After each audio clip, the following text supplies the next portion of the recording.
What up, critters, and welcome back. Bidet to you all. I hope you guys are ready to get into this. I know y'all been waiting to see this part 3, so we gonna get into it. Y'all been talking to me in the comment section, letting me know you've been saying, hey, we loving you, but we gonna need more of these damn reactions. Cole Drake, you've been leading the charge on that, so I'm gonna try to get you a couple more at least this week and going into future weeks. I'll see how many I can drop for you guys. I don't want to overwhelm you, but you said there's no possible way because y'all love this CR content, so we gonna do that. But first, let me thank all of you guys. You've been clarifying and filling me in on details. I asked the questions in these videos and you guys answer them for me. First off, ley lines I was a little confused about. You guys did confirm for me that they are pretty much like railroads for these cities in to travel on to each other, so I appreciate you clearing that up. Also with some of the attack powers or character strengths, you filled me on that. So like Laren, her strength is like intelligence, and that's what her role was for in last episode that we watched. I take it, and you also gave me like a rundown of all of the different strengths for characters. I don't remember all of them, but one was like intelligence, charisma, strength, constitution, and I forget the other ones, AC, armor class, and like hit power, I think it was. But they'll fill us in as we're going in this story, I'm sure. But we left off with, we've been introduced so far to Luis. Actually, I'm not sure what his strength was. Maybe it's strength. I would guess strength or constitution. Loquacious, I take his is charisma, and then you said Laren's is intelligence. So we left off with them. We're about to get into Lou's character, or Lou's character. So let's do it. Episode 3, or part 3 of episode 1. Let's do it. You know what I mean. No, indeed. We find them going to the vault of the Golden Scythe. The vault, Golden Scythe. I've been excited for Lou, to be honest, just because I don't know if he'll be like a charismatic type character, but his personality exudes that. Here in the vault, we see countless automata, shouting, silk-dressed sky pirates, it seems like almost. Proud merchants, barrels of summoning salt rolling, giant wheelbarrows full to the brim with diamonds, cut perfectly, wheeling through gold and diamonds. Okay, flowers, Lou. festivities. There is a bridled unicorn.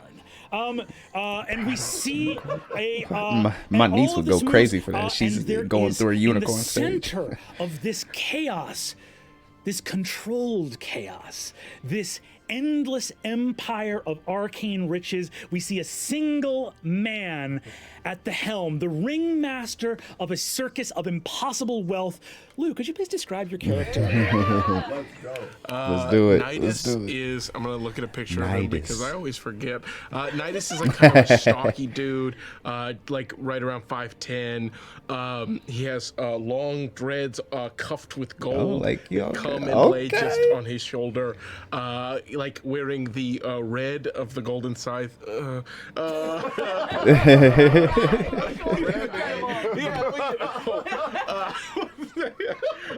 Like a red coat with a like gorgeous golden pin with the signature of the scythe, with a cape draped along his back. I did notice all of their characters somewhat look like them or resemble them. I wonder if that's on purpose or what.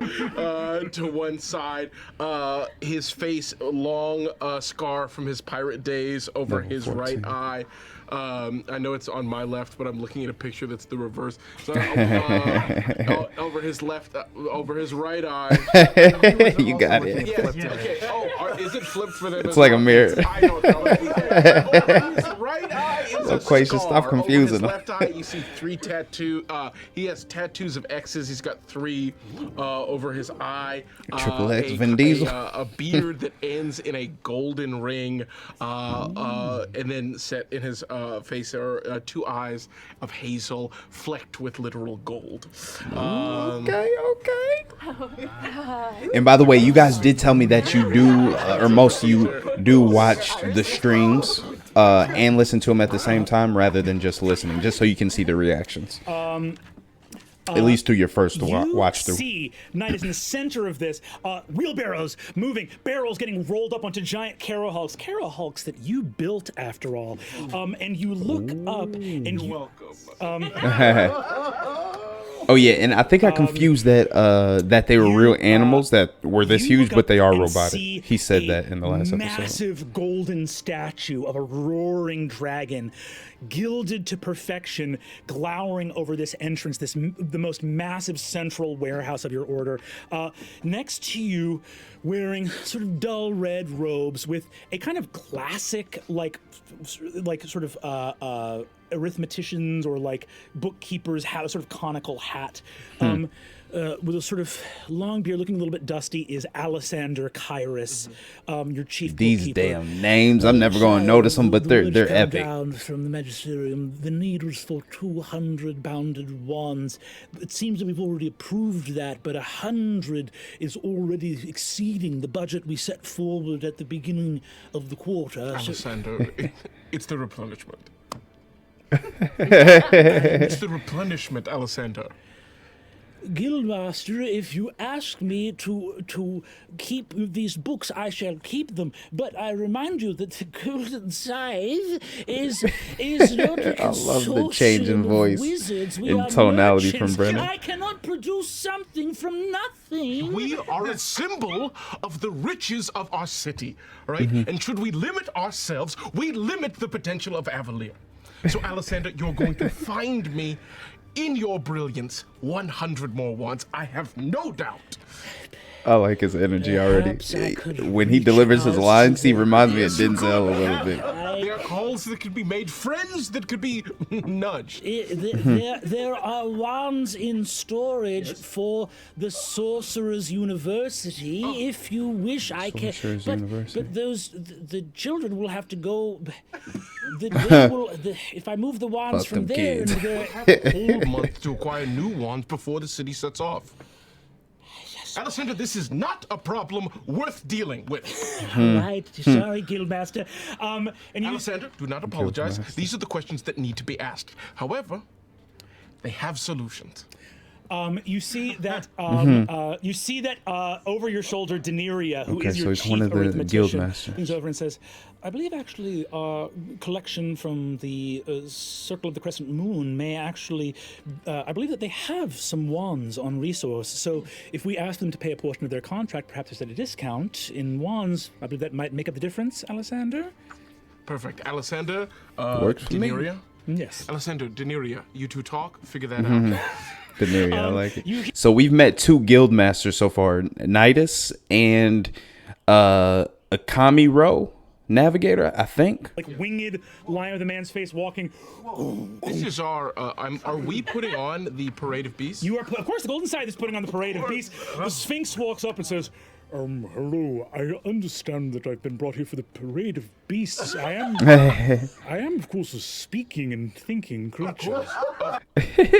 At some point, I'm going to have to pick a favorite character that Brennan voices. Right now, I think it's Abria's or Laren's assistant. Not so that we would be graced by the presence of one such as yourself. Great. Oh, you may call me, Ferromine. Great Ferromine. You see, he says, I was instructed that you just needed me to roar. I can say, if you want me to say something. Should anyone converse with you, you should feel more than welcome Don't to just speak. growl at him. We thought it might be easier for you should you just give an enormous roar from deep within. It's quite all right. The Scythe has saved my maze and repelled a number of monsters from my home. So I owe you a great. I owe you. Are you unaware that? No, I'm sorry. very aware and thrilled that you're here to give back I to a order love that's it. given so much to you. You're the sailor and marines of the Harvest Moon. Your merchant company. They saved the enchanted glade in which my maze can be found, and and I said I owed them a boon, thinking that I might, in a time of need, come to their rescue. And they said, are you free on this date for the parade of beasts? What ease it is for Got you. suckered that into this You shit. need not give of yourself in any way. We simply ask that you parade. That's it. Yeah, I guess it's easier for me. What is your name again? Oh, Pheromone. Pheromone. You need to get. I said Can you go pheromone. ahead and get with Alessander, and then the two of you just talk, and I'm gonna keep on moving. What is your name You see again? that Alexander says, how much That's how I'm do gonna be we throughout owe this you whole for thing. Your service, and it says, no, it's a It's a magic. boon. It's a boon. Don't pay him. It's a boon. As you walk forward, you see, you hear of like, payment and boons, is that right? And you see the captain of your Sailor Marines, Captain Badran Esperad, walk up and say, "There's the guildmaster himself, the Dragon of Avonlea." Captain Badran, and I think we'll do a nice classic forearm. Yes. Dragon of Avonlea. I like the sound of that. And we got a. He didn't say Daenerys or Darren, There something are like some that. friends here to help in tonight's celebration, and I promised they'd be able to meet you. Children, if you'd be so kind, this is the founder of the feast and the creator of the Sorcerer's University. And you see there are a number of sorceress youths from all over Exandria. You see they're up in robes of gold, standing there. Some of them have scintillating dragon scales, some crackle with electricity. These are sorceress children. They're children that have manifested a connection innately to magic. And they line up in these robes and go, "Thank you, Guildmaster Nidus O'Hero, for creating the Sorcerer's University so that we could study magic." Do. And you see that girls come and they create a roaring dragon that moves for tonight's fireworks extravaganza. These kids have already learned how to. They're like disjointed. so. It comes apart at one point. It splits in half. And Real quick, the fact that they're all wearing like these gold robes, I don't think Elias was wearing like a gold robe or anything. I know that was a dream sequence, but is there like poor and rich in this world? I'm sure there is, but just something I thought about. And are those ports only for the rich to use? you looks up and he looks at you and he says, "Is it true that you're a little bit of dragon too?" Oh, he a damn Targaryen. I like it. Only in name, child. And then I'm gonna cast. He's gonna do it.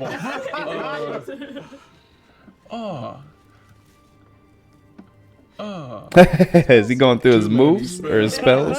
Going through too much stuff and I can't find what I want. I actually don't think I have Hey, anything. stop all that singing. You stealing Scanlon's job. I do want to just breathe a little smoke out of my nose. If you'll just let me do that. Yeah, you're a dragon sorcerer. Okay, Yeah, great. I'll absolutely. do a little, but yeah. And you see the kids just immediately go berserk and just like, ah! I went to go get the actual payment for the Stormbringers. They helped us on that thing on the coast of boons? Asura. And I was told that we needed to forestall their payment by some time. Is that true?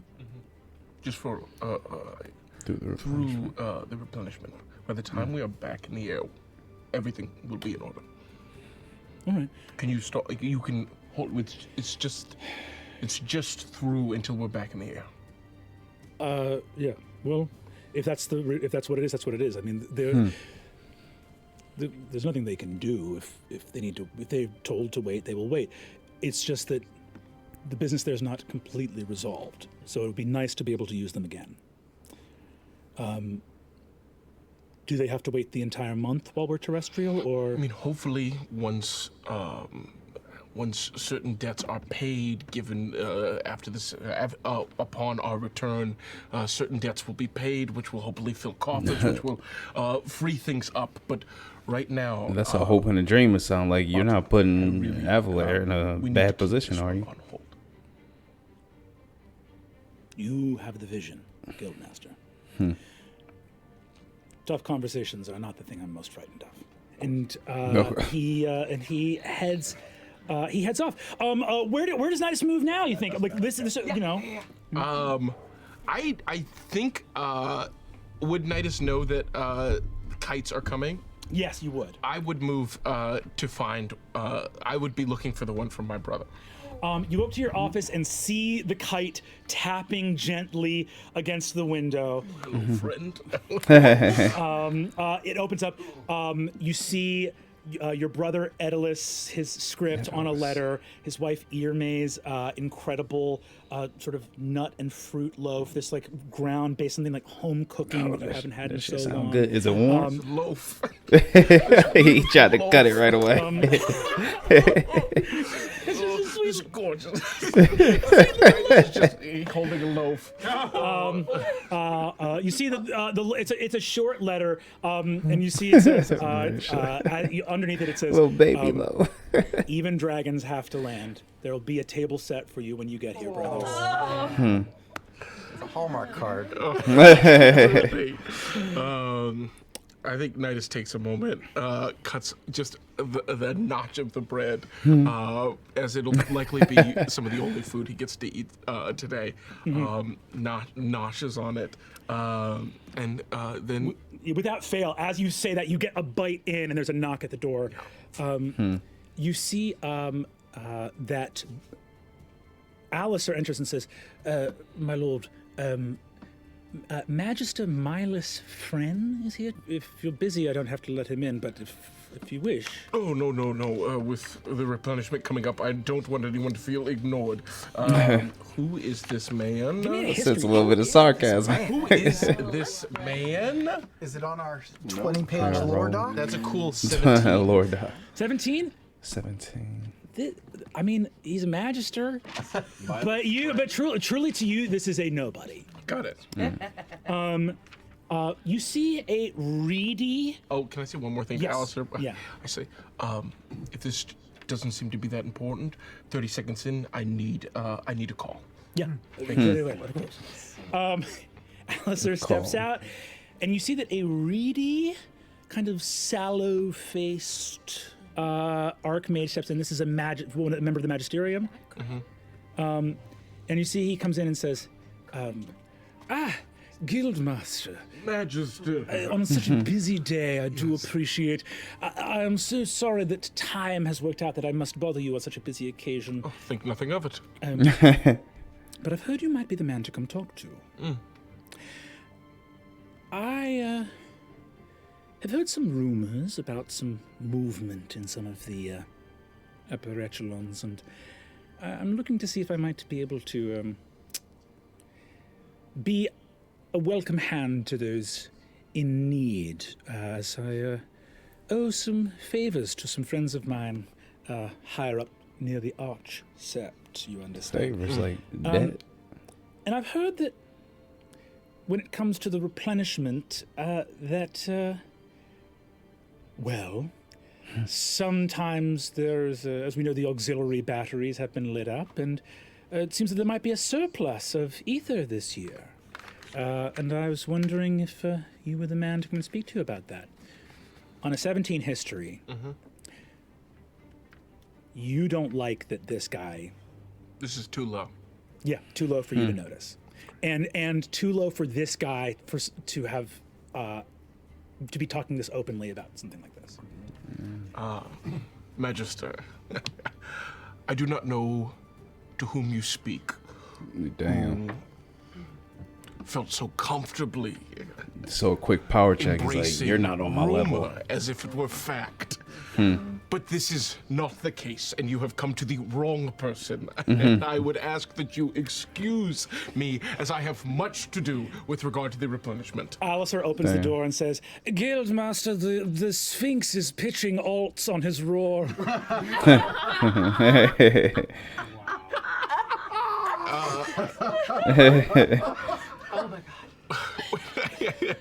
Well, we really need to nail this down. Your talent. Have a lovely day, Magister.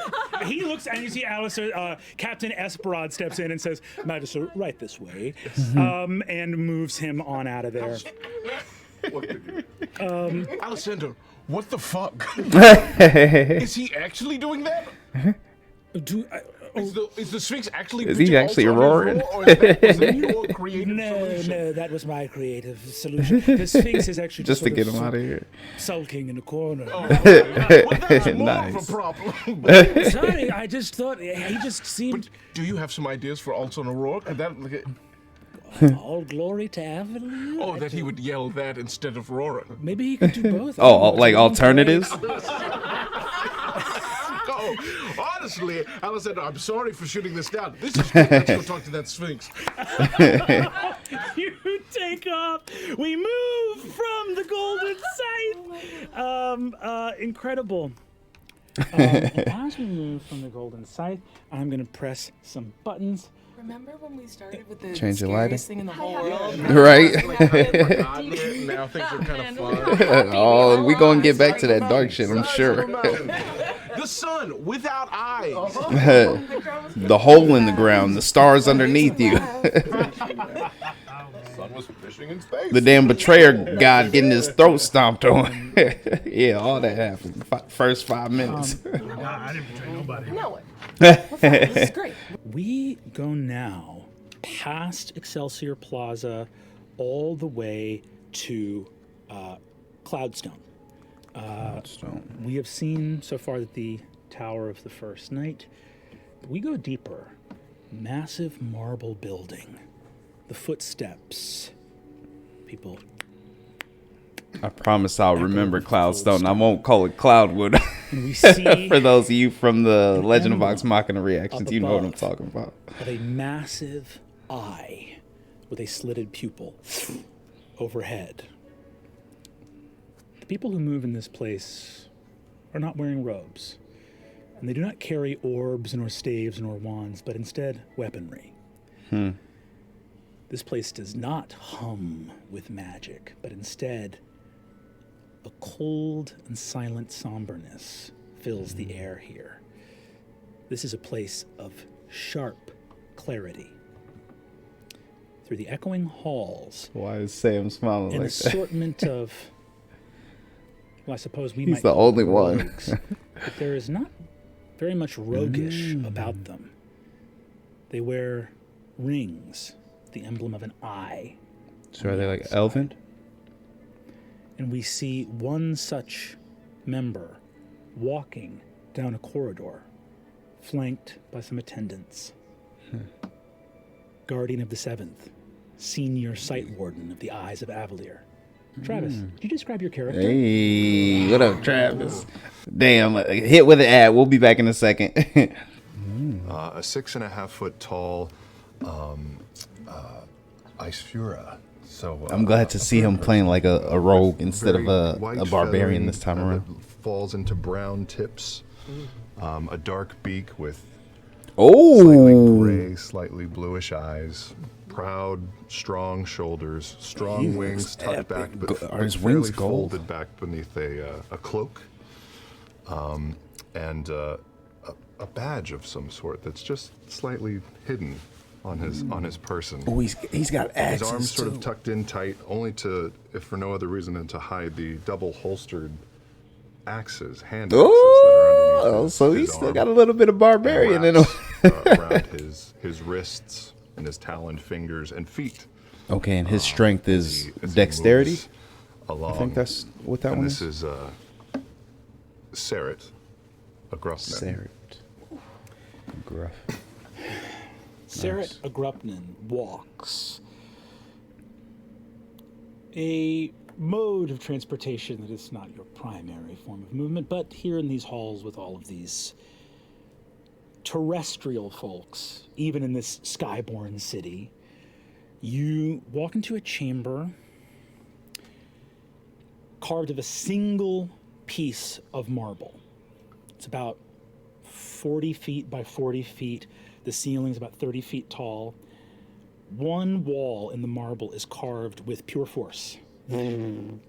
As you walk in, you see that there are a collection It sounded like a lightsaber. That was of, kind of epic.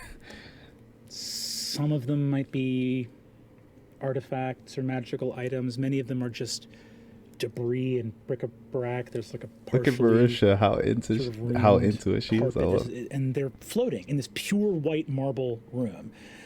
As you walk in with your attendants, they stop at the beginning, and you see a burly, leather-clad half-orc with a big old tusk coming out. The other one got chopped off some time ago. But you see he's got his hair kind of pulled back into a long ponytail, leather cord wrapped around. Looks back and goes, "Oh, Pinch, how the hell are you?" I'm good. Good to see you, Arwen. Nice. You see how You quick ready he for changed this? characters? I don't know how much the Or boys got are in gonna the be able to character. do. You see that there's some sort of figures that are partially concealed behind that force, that sort of window of force. They go up, and you see that one of them presses a button and projects a voice using magic into the space and says, "Scythe Warden, we're ready whenever you are, so just give us the signal and we'll activate the chamber." Always got to make them wait.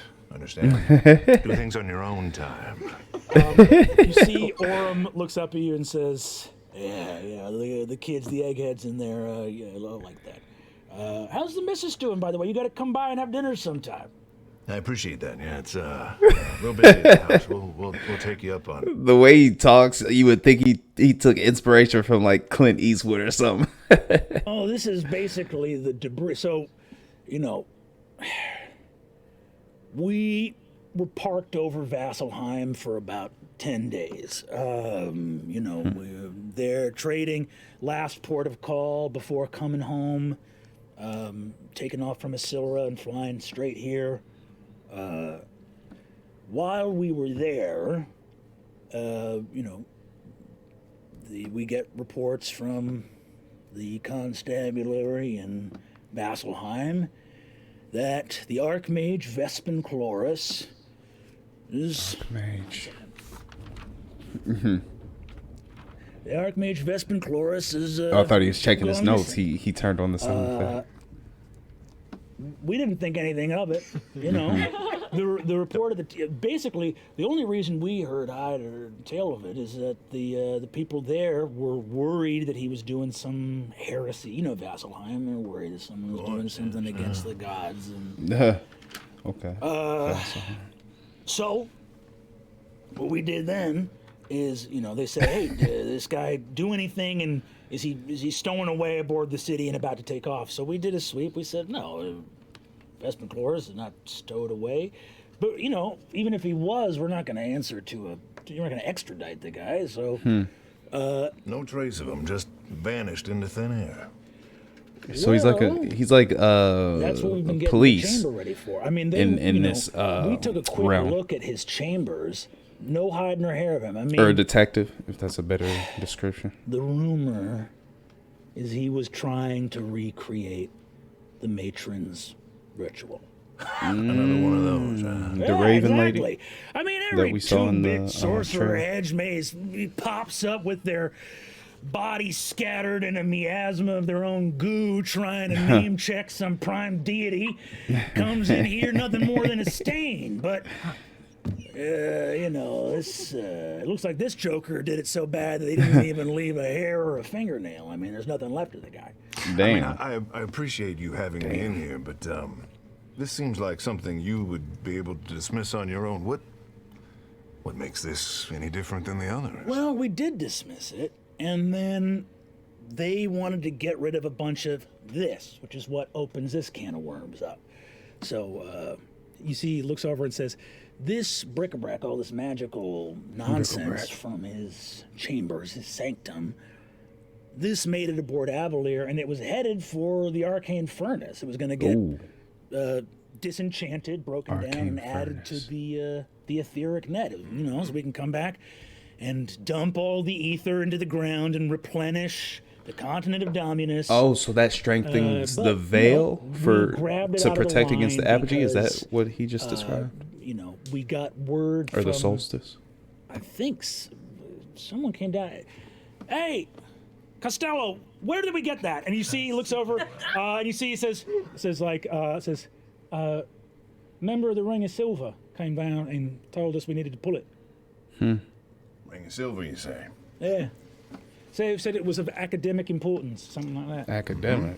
I might know where that might have come from. You know what? You did the right thing in involving me here. Rats in the Nidus? city. Let's Rats in the city. let's see what we have, shall we?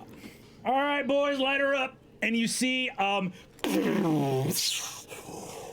the psychometric chamber in the center of the Hall of Eyes alights and rendered in perfect detail, not using illusion, which you would detect, but using pure transmutation, recreates from stone the sanctum of Vespin Chloris. Alchemy. He said he was in the wrong class. It ain't biology, though. As this I guess happens, it kind of as he's could be. done dozens of times before. You see his arms fall to his side, his irises open wide, and all the feathers on the back and top of his head stand up tall, full crest. Oh, well, he's my favorite so far. I As you like begin him. to do your thing, He's just Orm intriguing keeps to me. talking, knowing that this is such And second his nature to design. you that you can split your focus easily. He looks out and says, "Yeah, well, you know, we had a squad teleport back when we were over the ocean, and they got back. He's still not back there, so." Porter's Guild's not happy that we're holding on to this stuff with the whole Great Registry and everything, and the fact that there's no guild master for them right now, that the election's been postponed. So, you know, go ahead and give me your investigation check. A roll. A roll. He's just moving slowly around the room as this happens. Just pacing back Holy and forth. shit. Ooh, high one. 31. Ooh, sheesh. There it is. For those at home, in the general breakdown of difficulty classes, Oh, he's of describing DCs, 30 is the top success level that they list. They don't list Oh, any nothing higher than 30? than 30. Sheesh. That's why he had that reaction. Okay. You're looking around. So the chamber shifts. Stone grows, shifts. And you are looking at the sanctum. And as you are looking at it, a series of controls opens up around you. You see these little glyphs. You know that one of them you can shift to move the sanctum backwards through time. The way this magic works is it is the memory of the objects in the space. So you have a recording of what the objects remember. Unfortunately, the way the psychometric chamber works is these objects don't record the passage of beings. They don't record like organic creatures. They Like just humans record or other any type inanimate of objects. Okay, So, got it. but you can move through time. You can move through day and night. You can see different states that the sanctum was in. And another one allows you to actually like zoom in. So just You almost people never use and that. creatures are just invisible to it. That's for people that are not. What- As What you is- look in, what you does that Orm mean? Goes, so, you know, I mean, we're holding on to this stuff for academic concern. I mean, what do you think? You think the guy actually did the damn thing? I feel like I read in my history books that when the matron of ravens ascended, it was pretty clear there was a new god of death. I mean, people knew about it. I think we would have heard as a new god of jerking off or whatever. We know. Your attention is drawn to this sanctum is windowless. It is cold and austere. There's some candelabras. There are a lot of writings here in some of the objects, glyphs that you recognize as celestial. Some you recognize as infernal. You see something on the floor. Is it not It's there anymore? badly rusted or corroded. It's like an old piece of metal. It's maybe about a foot and a half long. It's got like How much time does this like this recording patina cover? of corrosion on it. but your eye moves to it. And as you examine it, you realize that this is something disenchanted, and it used to be much larger. On a 31, you see a little glyph hover in the air next to you, with a library from the symbol of the Librarium Incantatum opens up, and you see the ability to move through like all recorded artifacts, magical items, everything Avalier's ever come into contact with, like appears before you. But you're looking at this thing, and you feel like looking at the corrosion on it. It used to be much bigger. This is a fragment. That's why I was of asking that how long wasn't this just, recording like, broken covers. or shattered. It was like almost rusted away instantaneously. Is the shape familiar with anything I've held before? Is it a fragment or a piece, or does it look whole? Thinking of it as a fragment, you recognize the curvature of the end of it starts to curl back, and you think you're looking at a Like an part axe? of a bow. Oh. And as you think of that, you see that Orem comes over and says, "What do you got there? What are you looking at, Pinch?" Pinch. Unless my ears haven't served me well, I think we're dealing with a piece of a weapon. As you do that, you see that the glyph next to you zeroes in, and you begin to look. As you begin to like hold it in your hand, this like dull, inert, non-magical metal. You look really closely and see that the corrosion comes from a disenchantment. Now, this is where your impossible investigation skills and also your proficiency with arcana and magical workings, most of the disenchantments you come across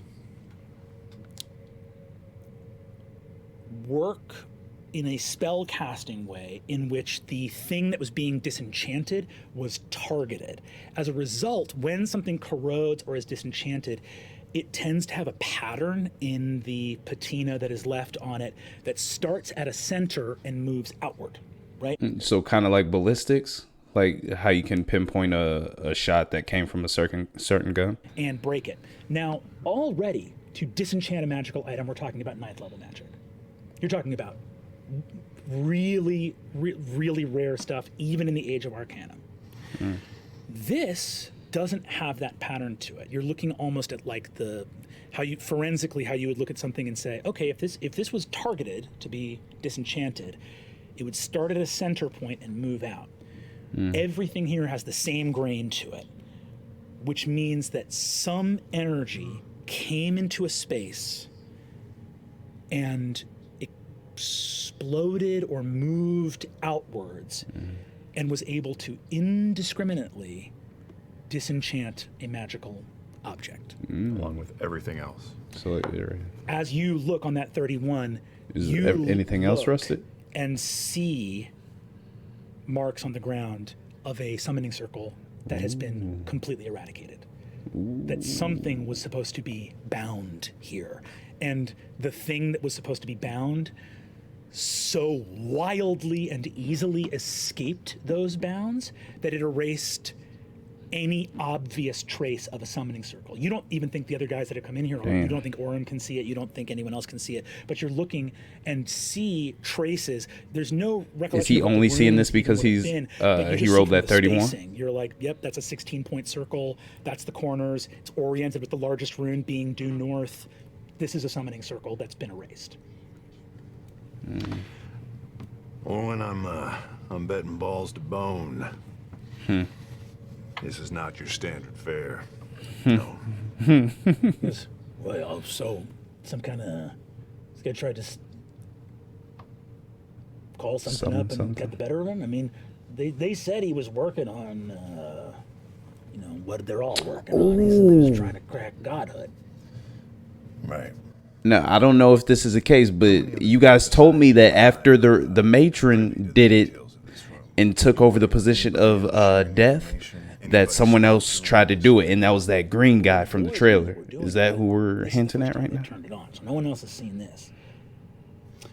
I'm gonna need you to go ahead and lock this down for the next hour or so. I want a full detailed record of everything in this room. I want a catalog, and I want it sent to my office, just you and me. Give me, are you trying to keep this, like, how much are you keying Orem into how concerned you are? Do you want him to be, like, keyed into this, or are you trying to keep a little bit of a veneer up? I'm keeping a little bit of a veneer, but I also don't want so he doesn't lose his shit. give me a little deception check, just to keep, like... Deception. Keep it secrets. 15. You keep it secrets Orem too, goes, Larry. Got it. We'll get a record of it. We'll send it over, and we'll scrub the copies on our end. It'll just be sitting on your desk. I would appreciate that. He points to the thing in your hand and says, do you want us to enter that into evidence, or? No, let me run this by a couple More secrets. of friends I have. You hold on to it. Friends, eh? You look back at the circle. Totally gone. There's no telling what the runes could have been. There's nothing left. You've seen a lot of people who attempted something stupid, and there's almost always a testament. Something left about a body, a mistake. I love the sound design. So like in the deep. background, it's like a howling wind or eerie You wind. walk away. Setting the mood. But I'll tell you where's not empty. New character. Marisha coming in. We transition from this place to the heights, and I think we all know exactly where we're going. We're going to the very top, the summit of Avalier. Is that And not? I thought he as said we Gallimore arrive, was at the top, so I guess not. We see the Arch Sept, home of the Arch Sept. Septarian, the 7 highest archmages of Avalier. In the grand chamber, the central dome at the base of the Arch Sept, where outside the great staircase leads up to the halls of the Septarian, the eldest and most powerful wizards of Avalier, we see a 100-foot tall statue, a colossus, of a beautiful elven man, carved in marble, his long hair behind him, Ymir the Bold. He stands Ymir the Bold. reaching up to the very heights of the dome itself, looking down at his outstretched hand. Circling above his hand, levitating some 20 feet above it, is the city of Avalier in miniature. Miniature, of course, it still being some 20 feet wide, 20 feet tall. At the base of the statue of this ancient and powerful elven wizard, Ymir the Bold, whose great magic lifted Ymir the Bold, he's the already city of said it a couple Avalier times, so I from feel its like I'm gonna have to terrestrial remember that. constraints, forever sundering Toromunda into its component cities of Avalier and Cathmoira. Ymir Porco, great wizard and first of the Septarian. At the feet of Ymir Porco, who do we find, Marisha? Let's get it. Let's go, Marisha. You see a middle-aged, although you wouldn't be able to tell, elven woman, clear ivory skin, with hair that is silvery white, almost reflects the sky around her. She has a long kind of collared-breasted coat over And top intelligence, that stretches is she a down wizard? like Yep. a gown in an emerald green that almost has its own silken sheen to it, with a kind of teal, blue, indigo, name your color dress, depending on how it hits the light, underneath. In her hair, she has this almost like a sun ray fascinator made of gold, where pieces of her hair are falling Kinda like through a it. sun And around visor. her neck is a rigid golden ring. If you look closely at it, it has tiny blue crystals, almost like tiny Swarovskis, that are broomstone, and it lightly levitates and rotates. And the spins brimstone around is her at what's all making it time, levitate, right? as well as a glowing orb that is her focus, that also just kind of hovers, almost celestial, planetary. Oh, that's interesting. I thought it was just like I'm looking at her image on the left-hand side. I just thought it was part of the background. I didn't think that was part of the. Her makeup is impeccable. Her and Loquacious would go perfect together. Woman you have ever seen in your life. And she looks up and she just goes, "Happy replenishing, grandfather." The massive. Reminds me of the what's her name? You guys will know who I'm talking about. The lady from the Hunger Games, who was like the host of the games. That he raised into the sky. Patia.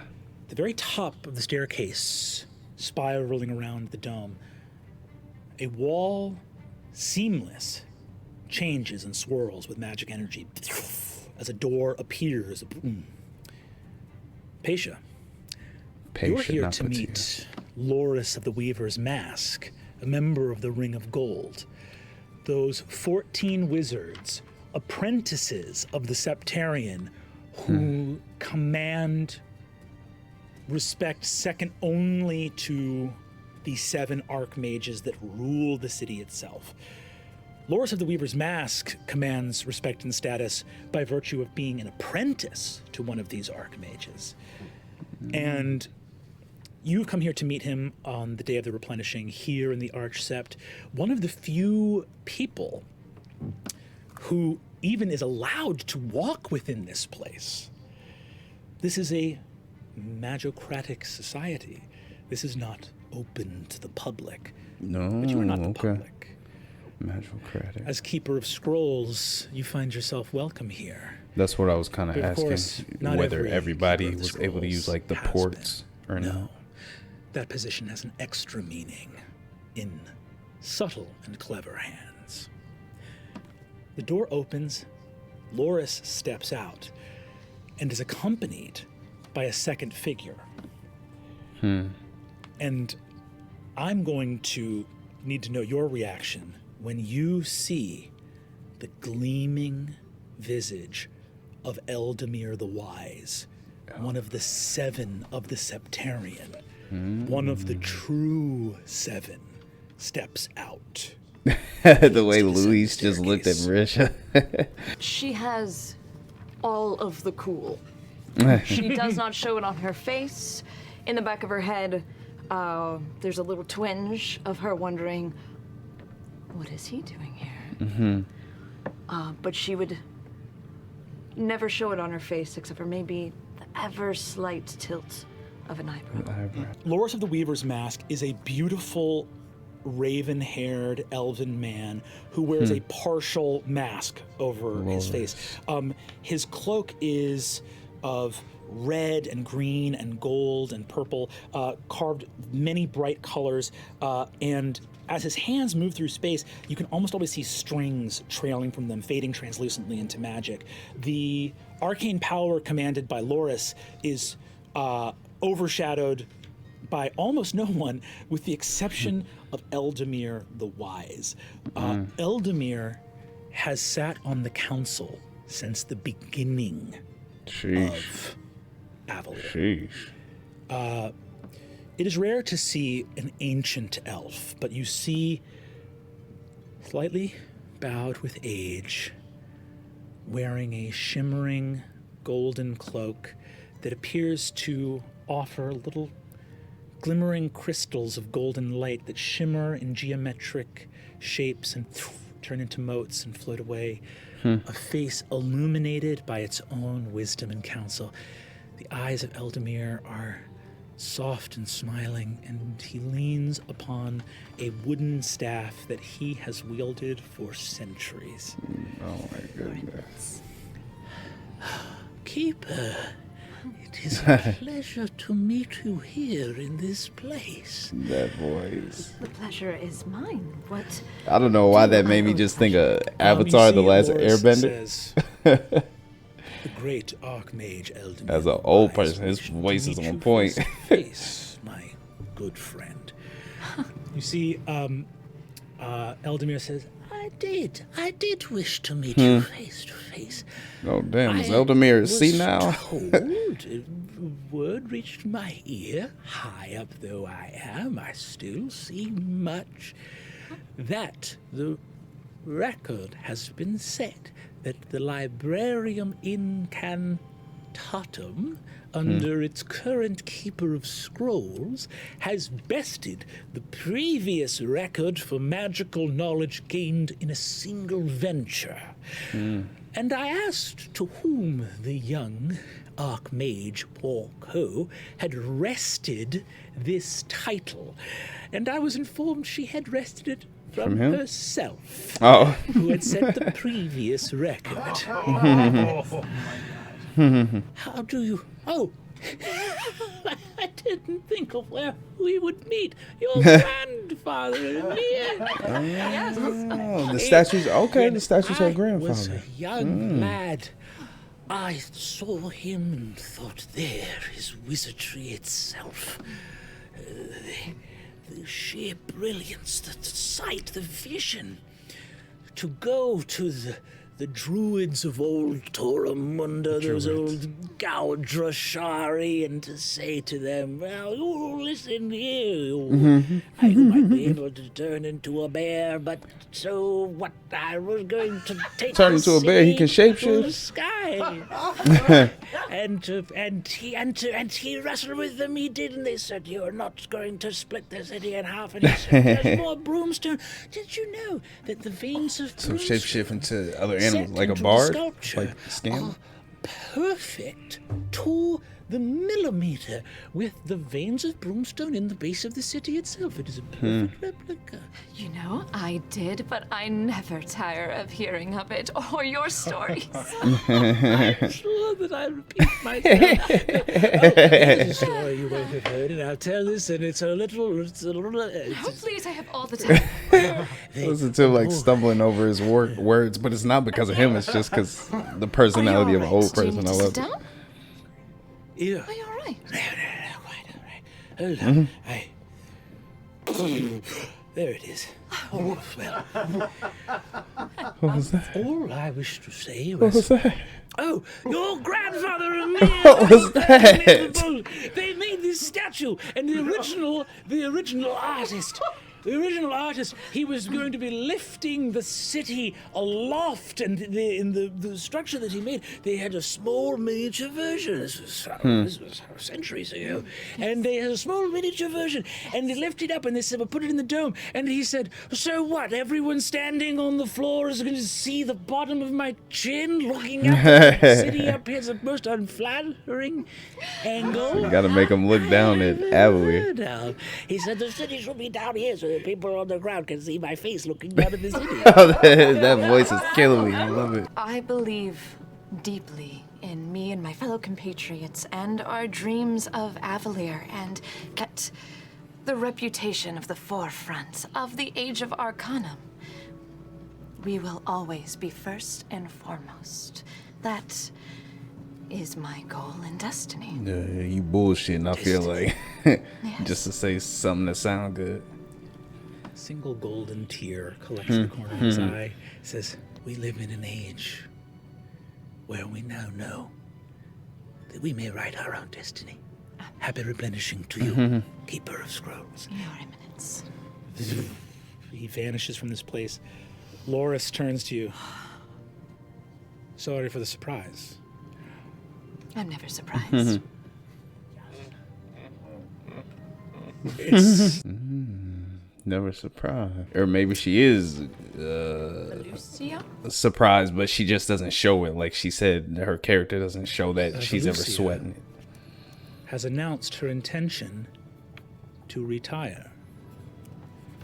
And an apprentice's seat will be opening in the Ring of Gold. In the Ring of Gold. That is correct.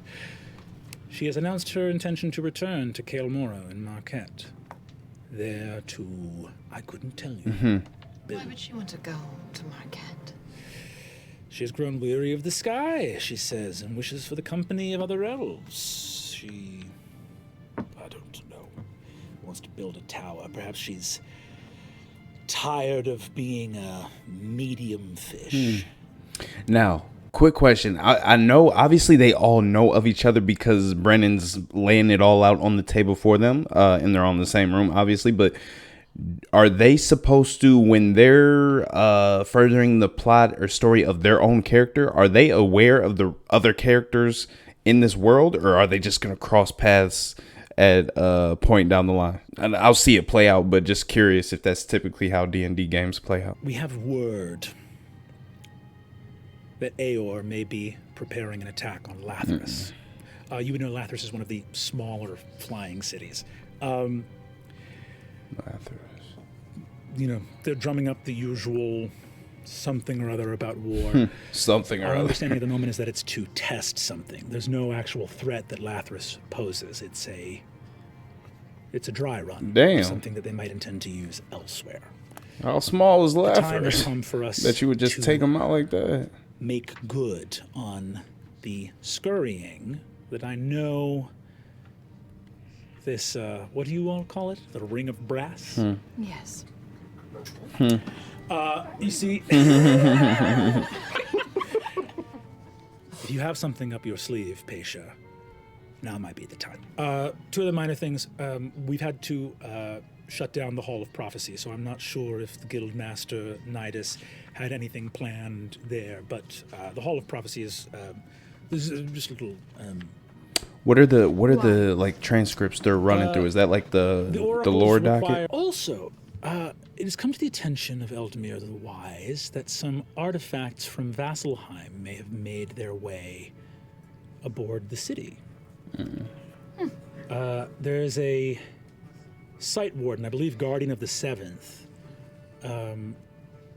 The site warden, you see he pulls something up in his So spellbook. the site things warden's that Grupnin.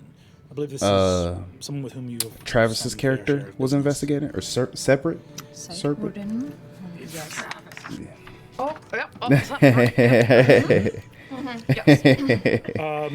It's come to the attention of Eldamir the Wise that there may have been some attempts by this Archmage Chloris to recreate Chloris. some vestigial, an attempt to recreate the matron's ritual. First time ever. Pasha shows a little bit of her The eyebrow thoughts, raise. just like the slightest hint of an eye roll. She's like a here we go again. Has someone else tried it? Does divinity and the ascension thereupon cause you some disdain, Keeper? It just feels like such a hollow title, especially compared to the wonders and the powers that we possess as mere mortals. You see underneath the towering statue of your grandfather, himself immortal, your words ring throughout the dome. Loris raises an eyebrow and says, I admire your... Now, what exactly classifies a mortal as mortal? I think one of you said that like level 10 is the base for like a mortal. Anything higher would be something else. I don't know. But the fact that she was kind of classed a wizard, that kind of confuses me. So you guys will have to clarify that for a little bit, or for me. It has been voiced by the Archmage Eldamir that those transmissions not be referred to the normal chain of command. The Magisterium does not need to be alerted as to the Site Warden's findings. If you might do the Archmage the favor of reporting those findings directly to me, that would be highly beneficial. Directly to you. What? Well, I shall speak to the Octothurge. Her character seems so cold. I like it. It makes me. I said that separate was more most says, intriguing. I like her character too, just Of because I'm not course, sure exactly what these to think findings of her yet. should be released to the Octothurge immediately. Well, I can see your reticence. But for me, my concern is how this information even fell into the hands of this one Mage Chloris. Good question. Well, those questions deserve answers. Absolutely. Terrestrial mages coming into power. Obviously, the odds that he was in any way, shape, or form successful are slim. But it's dangerous magic to tangle with, and it's the responsibility of this council to see that Exandria is kept safe from any such meddling. A formal report should, of course, be made to the Octothurge, but I understand that those take some time to compile. So if informally you wished to communicate any findings of the site wardens directly to me, it would be greatly appreciated. You have my word. We will be in touch. I believe we take some time to... wait, how much time... sorry, Kyle, how much time do we Who's Kyle, like the Should producer? we stop? Should we keep going? No, my video say you got 2 more hours left. Keep going. You control the ring. Hey, There were 2 2 hours. hours and 30. Great time for a break. Hey. Between. Oh wait, are we Running taking the a? show here? It's break Oh, time. break time. Uh-oh. Tune in after the break as we continue. You this know what? I was Exandria Unlimited Calamity. gonna go. I was thinking about stopping at this break, but maybe we'll keep going. We'll keep going for a little bit longer. Oh, what up, Ashley? Oh, oh no! What is this? I was waiting for the intermission to end, but I'm about to listen to this. So today I'm going to tell you all about the ASMR. which stands for Autonomous Subscription Meditative Reaction or something. That sounds real good in these headphones. I ain't gonna lie. With a Twitch subscription, you can watch our VODs immediately after the live broadcast before they're uploaded to YouTube. So you can I'm not gonna lie. This eye contact he making it kind of weird though. Why'd he go cross-eyed? You also get access to all of our custom emotes. And you can He is post having links too in much chat. fun doing this. I love it. Doesn't that sound nice? And if you're an Amazon Prime member, you get 1 free Twitch subscription to a channel of your choice through Prime. I did not know that. I got Amazon Prime. We might have to take advantage. Roll subscription. Just remember to resubscribe every month. So what are you waiting for? Start spreading that serenity. I love all this stuff that he's doing. It seems like random stuff just to be funny, but I feel like most of this is like actual audio engineering techniques to record sound effects and stuff like that. Oh, hold on. Wait, we're gonna wait 1 second because I see some cool fan art. I kind of want to see. Or you know what? I don't want to hold you guys up while I'm looking at fan art. Let's just get into the episode. I'll look at that later to appreciate. Let's do it. In the Okay, fine so city of Abilene. hold on. I'm not gonna look. would They got the names up, but describe- I'm gonna try. So I'm gonna go Lou, Nidus, Marisha, Paisha, So I might ask for someone else Lewis, to table to describe it, but I will say this. Xerxes, The day has passed and Sam, you Loquacious, Abria, Laren, Travis, Serpent, Sarit. As you approach Cathmoira, you begin to hear it. You are now close enough as the sun off the western edge of the city, the choirs of Cathmoira singing. Far off, but even here above the clouds, you hear the distant but palpable songs of welcoming. Is technology. It won't sound so but also welcoming if return home in a spiritual Avalier and crushed emotional way. Return Cathmoira. to the earth. The release of magical energy and a reuniting of the mountain that once was a very historically significant mountain. As the sun sets, shadows grow long. Want As significant? the sun sets, shadows grow long, and you find yourselves hearing festivities, and the parade of beasts begins, and you can hear revelry all throughout the city. It's kind of wild to throw a party the night before a month of parties, but what the hell? Let's get it started. This is the last party before It's you just have to a party with all pregame. the people from the ground. So let's party now, Wizards of Avalier. You ain't gonna be partying by the end of this. I got a feeling. So take advantage. Speaking of parties, we look over the vast city. The roaring cheers of taverns in these harbor-side neighborhoods. We see harbors on the east and west shelves of Avalier with docked sky ships with their broomstone on either side of the ship's decks. We see going up Excelsior Plaza, just okay, I'm looking at Xerxes right now. Yeah, his strength is definitely definitely his strength. People will be partying 29, all damn. night. They will party until dawn. And 30 is the high. To welcome the replenishment.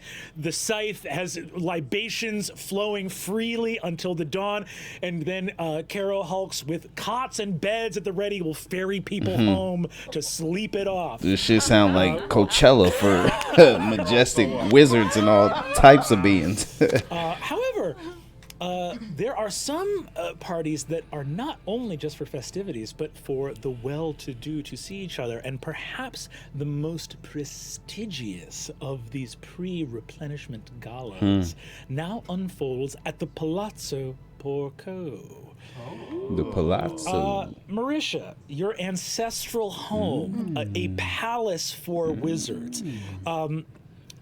Feel free to describe, if you would be so kind, the visage of this place that we now see before us, and perhaps any preparations that Paisha has made in advance of this once every 7 years must attend gala. Damn. Yes, what nobody saw was moments before guests arrived. Must attend. Portia was clamping and clopping Portia around. or Paisha? I was about to, she threw me off for a second. I like Portia too.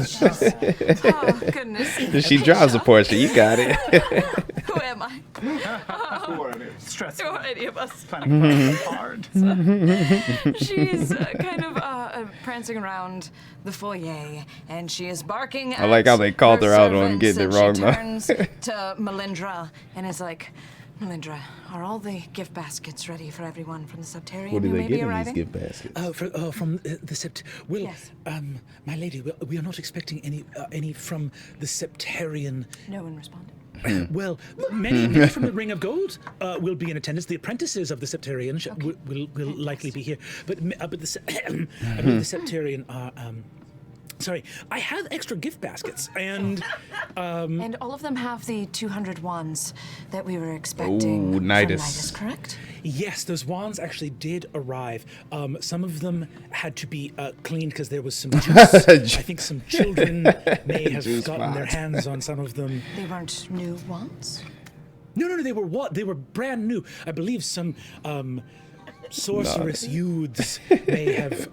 They were refurbished. I'll speak to Nidus. They And look the like guild brand new. masters are all arriving, and all of their packages have arrived as well. The entire Octothird will be in attendance. Fantastic. Those most significant chairs of the Magisterium, the Court of Workings, of course, will be in attendance, as well as the Court of Owls. The guild masters, the hierophants of the 8 guilds.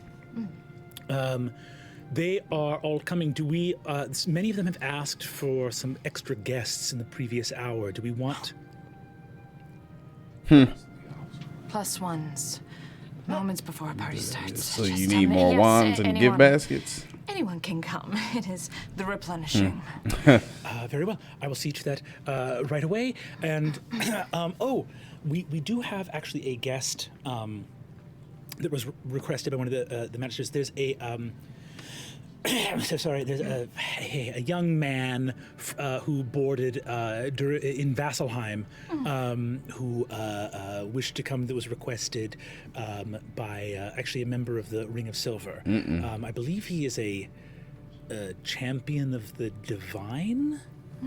This isn't this guy who did that Champion spell, of the right? Or tried to do the summoning spell. I don't know. Of course, I don't think he'll get up to much of a fuss. He's sort of a nobody, I think. I think he's sort of here as a sort of party quirk. Oh, so he's getting the blame a nobody. if anything goes wrong. And Oh, he's bringing a wolf. A wolf?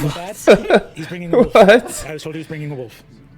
There's gonna be birds like Sarah in attendance. fantastic. He gonna eat Well, them. and the wolf is a terrestrial creature. It's a Can the dog, wolf basically. speak? Like, can the wolf speak? You know, like the sphinxes that you see in the Parade of Beasts? Oh, the Sphinx. I actually quite enjoyed Did that he roar Sphinx. at you? Sorry, too forward. I will see if the wolf can speak. I believe I will see if the wolf can speak. Fantastic. I guess we'll all be finding out soon, won't we? And she turns around in her foyer and she kind of starts sauntering her way to the grand double doors in the front. And ever so often, the image shifts and portrays like a different stained glass relief in front of them. And then and sacred geometric inlays that ever so often flash with like an arcane energy that pours across it, that you can see is like this entire house building this from the is ground just up, essentially. wired with arcane ability. Incredible. She must have an interior decorator background in real life. Announcing the arrival of the first guests, and you see that they begin to arrive. I love how as she was describing all of them in the background, we're going like, if you ooh. look to the east, you can see like the first stars. But if you look to the west, the sun has moved behind the continent of Dominus, but you still see like pink and rosy. As you all arrive, do all of you, does anyone care to describe their entrance into the party? Everyone's here. No pressure. Who's gonna go last? Oh, Sarah, I wasn't expecting that. Sarah obviously likes to fly. Nice. He likes to just do a couple circles around the gala just to see who's taking their time, who's talking. So he's not doing it just to show off, just to kind of observe everyone in the room. I like and then that land far from the entrance before he tucks his wing back in, and actually he doesn't enter right away. He kind of throws his hood up, and he is a 6 foot tall Ice Fura, but he still stands back a little bit and just clocks who's going in, who's talking to, who's arm in arm together. Did I notice Sarah coming in? You know how Sarah enters. Sarah does not like his name announced and broadcast as he enters. He just flies around so everybody sees him. Corner of my eye about him, but not even really looking at him, just enough to where I signal that I'm aware of his entrance.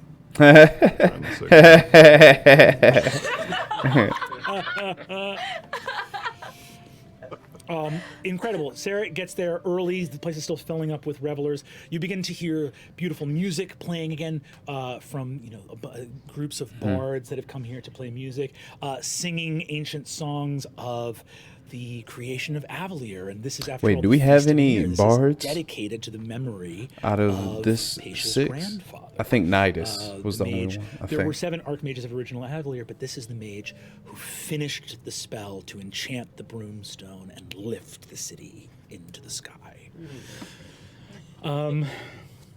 Who else arrives? Before I arrive, one of my the Herald's Tome, my newspaper, is delivered throughout the city with inside these magical pneumatic tubes. There's no tubes. They just sort of free shoot, Free shoot. flow around the city.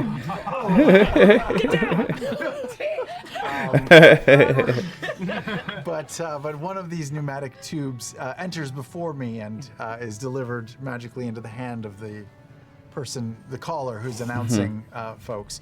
My entrance begins far deep into the courtyard outside. I'm dropped off, not at the front door, but far away from it, so I can walk slowly towards the front door, trying to avoid attention as much as I can, but secretly wanting it. And complaining that I was dropped off so far away. I wonder if him and Pacia will get along, or if they'll butt heads a little bit, since they're so much alike. You do see that there are like clusters of wizards who are like still in the sort of area of like public, where it's like on the street, like there he is, look, Major Sealy. Yes, I don't have much time. But I will sign your autograph and take a picture with you. I've been reading the tome for 20 years. Yeah, I appreciate it. Yeah. Make sure to give the subscription next month, and I'll keep walking. You dart in, Loquacious Sealy, Herald of Avalier, voice of the council and scribe of crowns. You see, people actually turn and give a genuine round of. Some people get like a golf. I bet Sarah didn't clap it. Hooray! squares you enter in. No, really, it's too much. It's too much. You enter in. I think probably, Patient, you recognize that Loquacious is going to be mobbed in the entrance hall until he is rescued. Like everybody here, you see, someone come up and say like, Mr. Seeley, it's such a pleasure to meet you. If I can, my name is Madara Glyph. I'm the valedictorian of the Hall of Symbols. Oh, I think we must have some mutual friends. I work with the architect Arcade. Oh, your ex. Not in her capacity as member of the Court of Working. She actually is doubly employed in the Abjuration Guild. I was wondering if I might impress upon you to... I let it happen long enough that he does start getting annoyed, and then I walk up and I say, "Oh, excuse me, please allow our guests some breathing room." Pasha, lovely to see you. The Thank you fake for pleasantries. having us. It's amazing as always. Of course. Where are we sitting? Where is everybody? Come on. Okay, maybe they do get along. They're just putting on a facade while they're in front of a guest. Let's say yes. Oh, Let's say yes. who did you bring? I brought. It takes me Aria? a second to remember her name. Aria, the assistant. But her name is Bolo. Bolo. I think. Oh, never mind. She's a friend of a friend. We were sort of set up. This is the second time I've ever met her. She's gorgeous, isn't she? Melinda mentioned that people were asking for +1s at the last Oh minute. yes, and I said yes. I told everyone that would be fine. So. Fantastic. Nice to meet you, Ambola.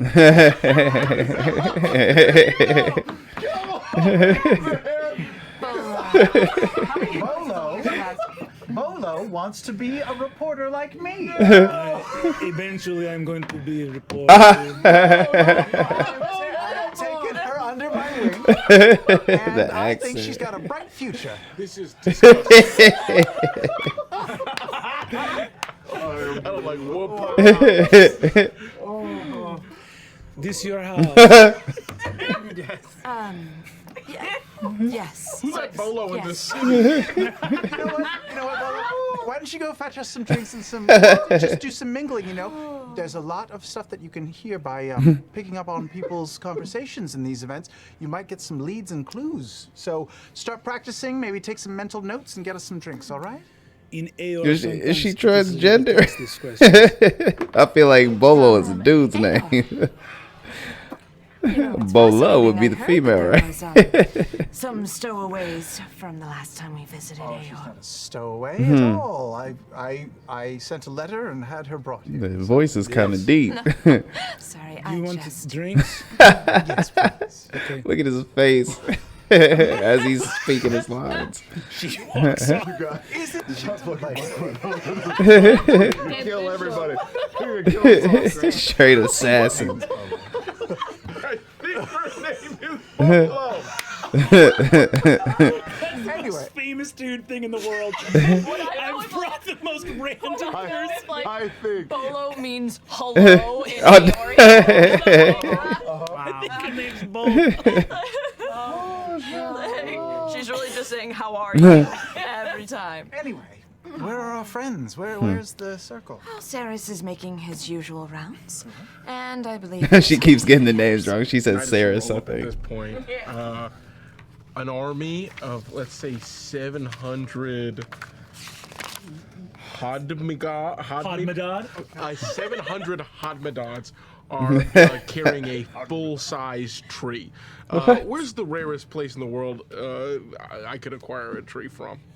Oh wow. so sick. Of the hand of the This what was time, it? Was it the Marquette is not yet But that was desert. like celestial, it there- wasn't real. The rarest magical tree you can find is in the thick jungles of Marquette. Many days' journey past the nearest village, deep into the wilderness. sounds pretty rare. One of those. Yeah, we got one.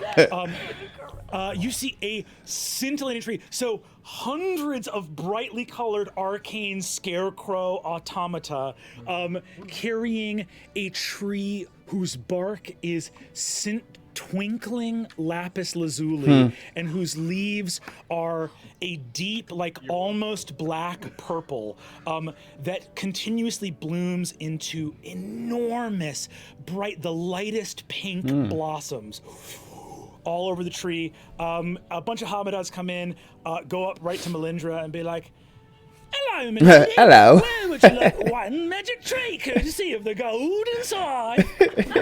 I join. I walk up. I like the hot meat dogs. Hot meat dogs. Go ahead, I think that also there's 700, so a bunch of the Hamadas are just like hors d'oeuvres. Just like stuff. And there's 700 of them. Them hors d'oeuvres going quick. They just got done carrying a damn tree. Both to you and to your grandfather's continued vision. Nidus, you always bring the best treasures. Well, for the best people. Aww. Nothing else will do. And then I just kind of start to loop my hands around, and you see arcane sigils form into a disc that extend out, and I lift the tree kind of up and make it like this. Oh, she just shit on centerpiece all 700 of the those party that's hobby dogs.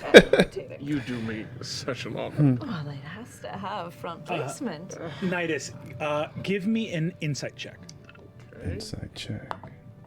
Oh, that's a cool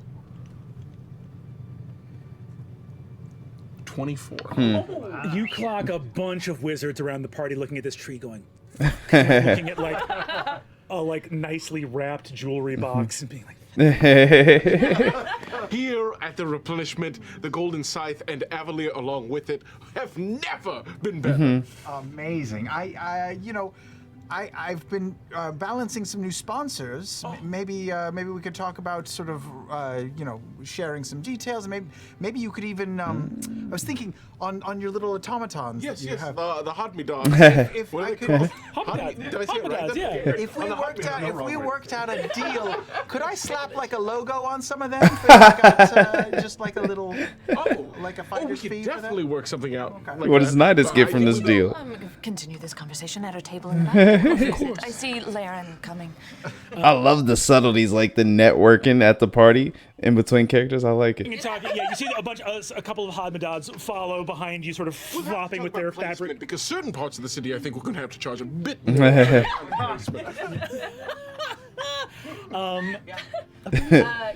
Laren is walking up. There's no she's wearing like a liquid gold dress that looks like a cauldron of bubbling molten gold. But it's that weird. Is Xerxes gonna be at this party? I feel like out of all of them, he would be the only one I wouldn't expect to show up. She's walking. That's where the source of the pattern is from. So it's just Unless he's just like weird, protecting the party, visual. if that makes sense. But other than that, she didn't really think of adorning herself. She's too excited, and she's just walking up. She's got this little golden. It's like a wizard fidget spinner in her hand that she's kind of just snapping back and forth.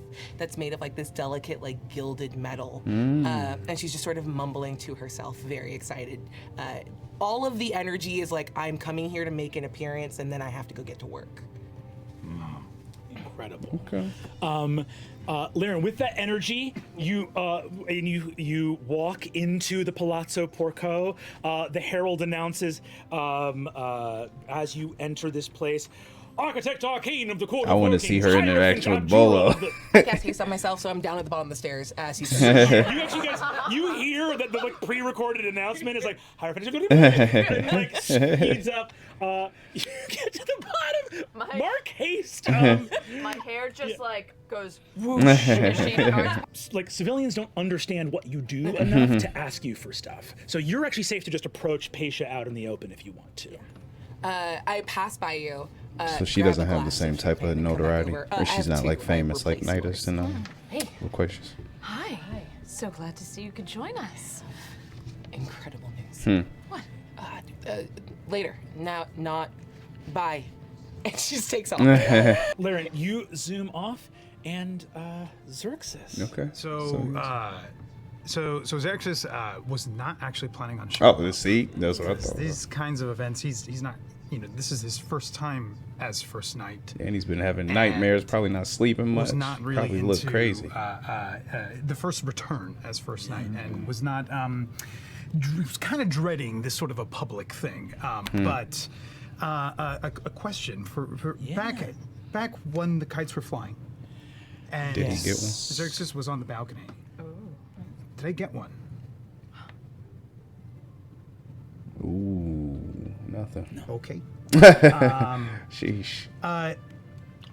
Then everybody's what reaction Xerxes to would have that. been doing is he would have then gotten on top of Tempest, flown out and done a round in the distance to make sure everything was clear, and was going to use that as his excuse to stay out there, but decided otherwise. And you see the Griffin just soaring down into the entranceway, and kind of in one smooth motion as the Griffin starts to slow down, Xerxes hops right off and plants his 2 feet onto the ground, sending Tempest out to scout these eyes in the sky, and takes a deep breath. I just extend the glass of champagne that Lairn handed to me that I haven't taken a sip from yet. So Xerxes. Oh wait, no, you didn't walk through the door. Oh, I'm starting to walk through, and it's I'm starting to walk. I landed landed in. I mean, I wish. Right at the entrance, and then starts to like march in. So Xerxes Ilres, First Knight of Avalier. And he freezes because that is terrifying. He doesn't like the to be spotlight at all. announced in front of all these people and have perhaps eyes on him. He's just like, "Ugh." The complete opposite of this. He's probably frozen in his tracks. Like, Let me ask you a question. So you scouted and looked down at Cath Moira. Did you land in Cath Moira or no? No. I didn't want to be seen, but I wanted to. I was just surveying, looking from a distance. In the home of Edilus Okiro, even from that great height, you could see that the lights were on and a small feast was being held. I will say this as well, Nidus. You receive a longer missive than the one from your brother from your sister-in-law. Wait, is his son still alive? I'm pretty sure Evandri. I forget his husband's name, but he's dead, I'm pretty sure. Trees, some family news and things that have been occurring and things that will maybe require your attention, not on a professional, but on a personal level, some friends that have come calling. And at the end of her letter to you, she says, basically, as she speaks to you, she says, Romar and Ramira are fine. Romar is planning his, adventures upon growing older, and Ramira is already completing her studies and ready to apply to some of the universities in Avalier. Sorcerer's universities? Elias is well. Okay, Elias. Most days are fine for him, but in the days approaching Avalier's return, I cannot report that his mood has been bright.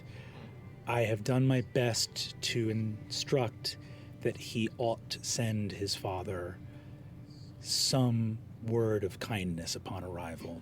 Please give Xerxes my apologies. Elias is at a tender age. I was actually waiting so is for Elias Xerxes. That and was the last Cath one. Moira? So I start making my way towards the entrance, and as I near the herald, I actually quickly and very stealthily sneak up behind him and sneak just a finger under his throat, and it has a gold piece in it, and I say, "Keep that name to yourself." And I'll slip up just behind Xerx. I was wondering if you were going to a show tonight. Well, I wasn't planning on it, but I've decided otherwise. What am I to expect here? I couldn't tell you, but I do need to run something by you a little later. Something a bit fishy. I'm ready to. Is he going to show him the weapon, the rusted one? I have to follow up on one other lead real quick. I'll see you at our table.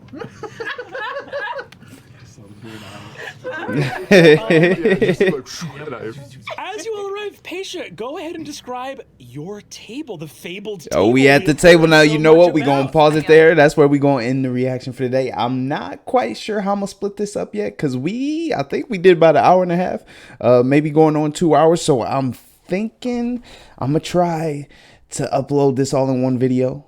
Cut out a little bit more than I have been. We'll see, because I don't want to do multiple uploads of 30 minutes just to make it so you guys don't get confused, because I know some of these get jumbled up when they get uploaded to the channel. YouTube uploads like part 4 before part 3, so I'm gonna try and upload this whole thing, but nonetheless, this was it was actually a lot better to react to a longer episode this time straight through.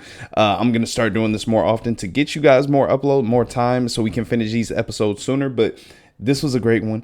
I enjoyed it. It's crazy. Again, the level of detail that they're able to, because I think, to be honest, I opposed to like watching a show straight up, I kind of like this style and format, because just listening to how they portray everything and explain it in the level of detail, it makes me appreciate it a little bit more. I take for granted that when we're just looking at it displayed to us like in form of like animation, you almost take it for granted everything you're saying, but when they explain it to you, you kind of think about everything and visualize it, and just you're more interested in every single small detail, and I'm really enjoying that about this.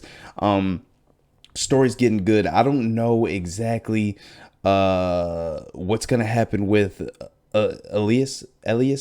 I'm not quite sure if he's living in Kath Moira. He's he's not at a university yet, but he's in some type of schooling.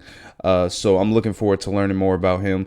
I'm not gonna lie, my cheeks are kind of hurt because I was smiling through the majority of this upload. So this was fun.